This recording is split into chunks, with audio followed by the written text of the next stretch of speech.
Hi, my name is David Perez over at Bill Caldwell Ford. Today I'll be showing you the latch system in your Ford vehicle. Down here below you'll find the different symbols right where the anchors are at. You have your latch on each end and then right behind the seating. With different latches, there's different ways to have these seats latched to the anchors. Basically you just push in and then push right under until you hear the latch clicks in.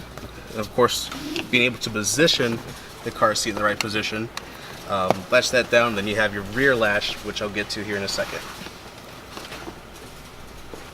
To make sure it's properly secure, just give it a good old tug.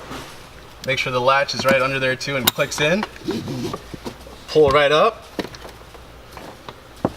and then you have everything latched.